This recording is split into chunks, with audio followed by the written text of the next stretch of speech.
дни доста време прекарахме върху финанси, on marketing, маркетинг, customers. клиенти. Those are all the good parts about business. Това всичкото са хубавите неща по отношение на бизнеса. And those are all the planning aspects of the details of the business. И това са неща по отношение на планирането, детайлното планиране за бизнеса. But today we're going to talk about what I like to call the soft things. Но днес бих искала да поговорим за нещо, което аз наричам меките неща по отношение на бизнеса. Things such as choosing your management team. Неща като това да си избереш хората за екипа по мениджмънт. Choosing other parts of your team. Да си избираш хора за други дейности в екипа. Ethics and decision making. Етиката и взимането на решения. And more ethics in terms of business practices. И етиката по отношение на бизнес практики. And we're going to make this, I want today to be very, very interactive. И днес бих искал да имаме много връзка помежду си, да си говорим повече. I want you to ask me a lot of questions about my personal experience. Очаквам и бих искал да ми задавате много въпроси за моя личен опит. And I want you to be able to gain as much more information as you can today since it's our last day. И бих искал да вземете за себе си възможно най-много информация, тъй като днес е последния ни ден. And don't lose those customer sales reports. И не дайте да си губите тези отчети за продажби на клиентите. I don't want anyone to start a manufacturing company to compete against me. Не бих искал някой от вас, който започне производствена компания, да се състезава с мен. Not in the next century, no? Come on. Once you have your business plan or your vision and your strategy developed, след като веднъж сте изработили своя бизнес план, своето виждане и стратегия, and actually at the same time of developing those things, всъщност дори по същото време, докато развивате тези неща, one of the most important things you can do is choose the right people who you're going to work with. Едно от най-важните неща, които трябва да направите, е да изберете хората, с които да работите. When investors look at a business plan, когато инвеститорите погледнат един бизнес план, they look at three primary things. те гледат и търсят три основни неща. What's the payback? Как ще се платят обратно техните пари? Is the strategy realistic? Дали стратегията е реалистична? And is the management team strong enough to make it happen? И дали екипа по менеджмент е достатъчно силен, за да я изпълни? Because at the end of the day, if you don't have strong people on your team, you'll never succeed. Защото в края на деня, ако ти нямаш наистина добри, способни и силни хора в екипа си, ти няма да успееш. A strong management team or strong people who you could choose to work with you един силен екип по менеджмент или добри хора, с които можеш да избереш да работиш, is a function of three main things. Това е функция от три основни неща. I'm going to jump around a little bit. I'll follow slides and then also I like to do my own thing sometimes. Аз ще следвам до някъде слайдовете, ще разкачам към мен, защото обичам да си правя нещата както аз си ги правя. First and foremost, everybody here wants a performance-driven business. Първо и най-важно, всеки един от вас тук A performance-based business. Business that wants to perform. би искал да има един бизнес, който да се представи добре пред хората. And you're not going to have a performance-driven business unless you have the right people. И ти не можеш да имаш такъв добре представен бизнес, ако нямаш правилните хора. So the first thing in determining who's going to be on your management team, така че първото нещо, за да определиш кой да участва в твоя екип по менеджмент, is to look with people with the right experience. е да търсиш хора с правилния и добрия опит. You want people who have worked in that field of work or have experience with your product or service. Ти би искал да имаш хора, които вече имат опит в това поле на дейност, с този продукт или с тази услуга. Sometimes you have to go outside the people you know to recruit somebody. Понякога дори се налага да излезеш извън рамките на хората, които познаваш и оттам извън тях да намериш някой, с който. And let me tell you that it's okay to hire a non-Christian. И нека да ви кажа, че няма нищо лошо да наемете не-християнин за работа. As long as they don't have authority over you. Стига той да няма власт над вас. The second thing that is extremely important in picking your people, choosing your people, второто нещо, което е изключително важно по отношение на избора на хората, които работят за вас, are the person's attitude. е отношението на тези хора. You don't want people who are extremely negative and pessimistic and people who have a bad attitude. Вие не бихте искали хора, които са изключително песимисти, негативни и които имат лошо отношение.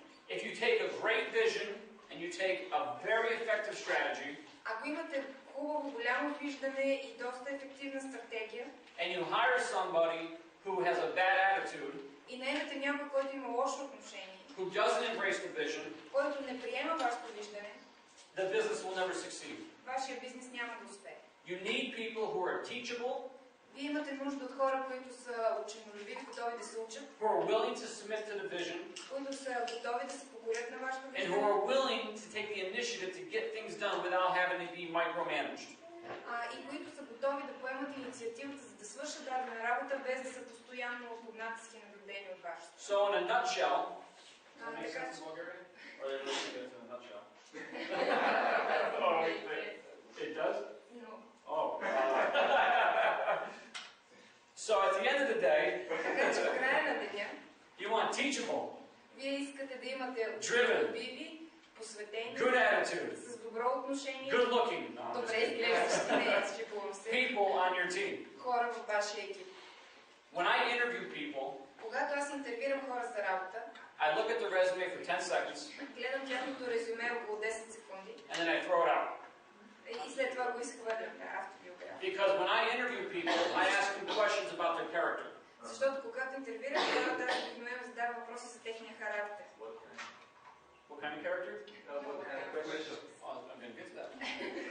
Той попита какви въпроси, той каза, так му щях да кажа какви въпроси. I ask what's called behavioral-based questions. Аз задавам така наречените въпроси основани или въпроси по отношение на характера. When I interview someone, I don't say, tell me the color of your hair. Като интервюирам някой, аз... I don't ask what's the color of your hair. Да, не питам какъв е цвета на косата, защото... I give you a situation, Аз ви поставям някаква ситуация, and then I ask you to answer how you would react in that situation. след което те питам как би реагирал в тази ситуация. So I would say, you're running my plant. You're running the manufacturing plant. И така, например, задавам плана. Задавам въпроса, ти управляваш моя план. And one of the parts gets scrapped off the machine. Someone scraps it, makes a defective part. Plant or plant? Plant manager. Значи ти управляваш моята фабрика и да речем, че една от частите нещо се развали през тях. And one of the employees makes a defective part. И един от работниците прави някаква дефектна част. Then 10 minutes later, the customer calls, След което 10 минути по-късно се обажда клиента screaming at you to find out where the part is. и започва да ти крещи къде е тая част, която той вече е трябвало да получи. And I would ask you, what would you do? И в такъв случай те питам ти какво би направил.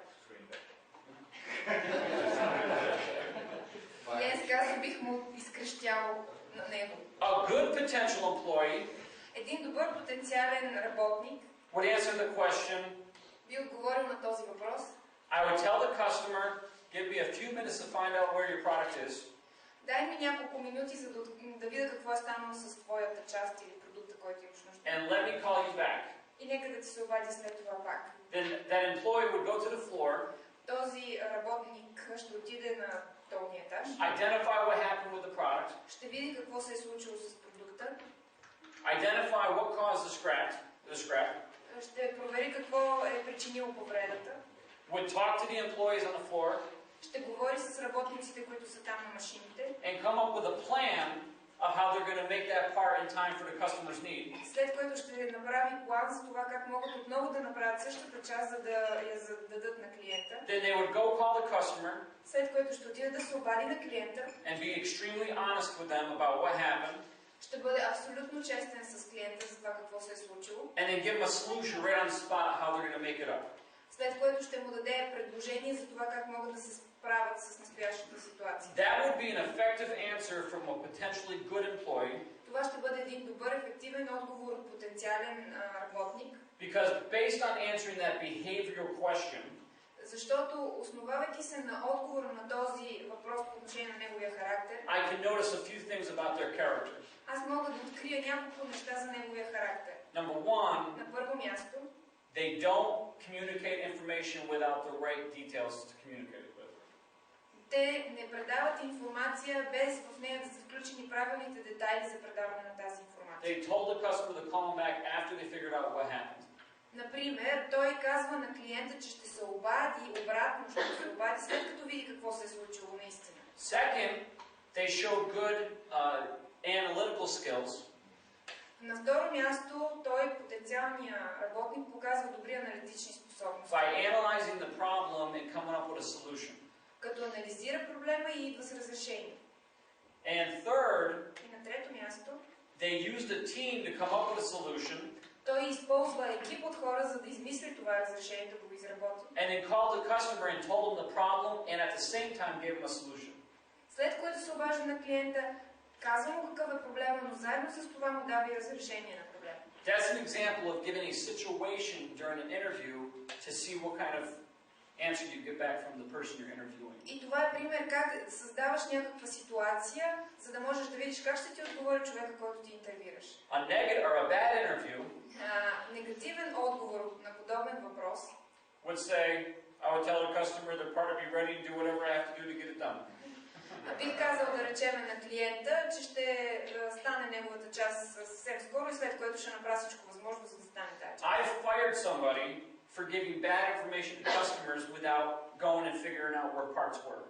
Аз дори уволних един човек, защото беше казал на клиентите неверна информация, без да отиде да види какво в действителност е станало с дадена част. I had a customer who called on to find out where their product was on a Friday afternoon.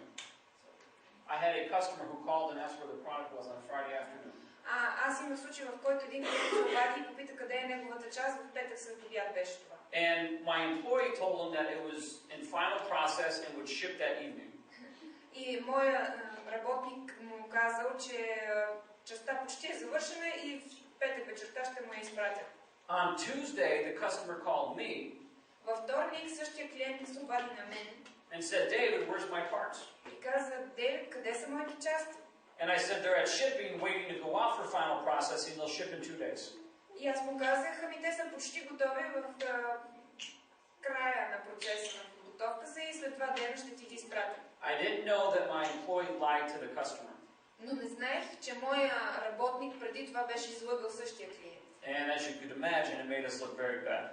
И както може да си представите, аз в крайна сметка изглеждах доста зле в очите на този клиент. And 2 months later, I'm still in the process of trying to re-establish a relationship with that customer. 2 месеца по-късно аз все още съм в процес на възстановяване на взаимоотношенията си с този клиент. Because I had somebody with bad character on the team. Защото в екипа си имах някой с недобър характер.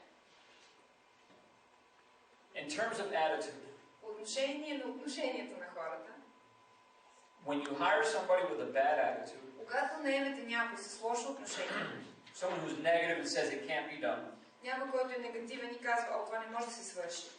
it's a poison to the rest of the team. Това е отрова за всички останали в екипа. It's a poison. Това е отрова. And I've seen good teams И аз съм виждал добри екипи be severely damaged because of one negative person. да бъдат жестоко разбити само заради един негативен човек. The way you can tell whether somebody can be very negative or have the right attitude when they work for you Начинът, по който може да разберете дали някой е негативен човек или пък има правилно отношение да работи за вас, is by looking at their work history, като погледнете неговата история като работник, talking to their previous employers, да говорите с негови предишни работодатели. and what I do is when I bring someone in for an interview, I have them spend the whole day with me. И това, което аз правя е, че когато някой дойде при мен за интервю, аз прекарвам целия ден And I put them on a team for the day. С него и го слагам в екипа. And I present them with significant problems. И аз му представям такива важни проблеми. Because I want to see what their reaction to adversity is. Така, защото искам да видя каква ще бъде неговата реакция в различни ситуации. And what I'm looking for is somebody who will do whatever it takes to get the job done. И аз търся някой, който ще направи абсолютно всичко необходимо, за да се свърши работа. With a positive attitude. С положително отношение към нещата. I had 2 welders. Аз имах в своя екип 2 заварчици. And the one welder was extremely talented. Our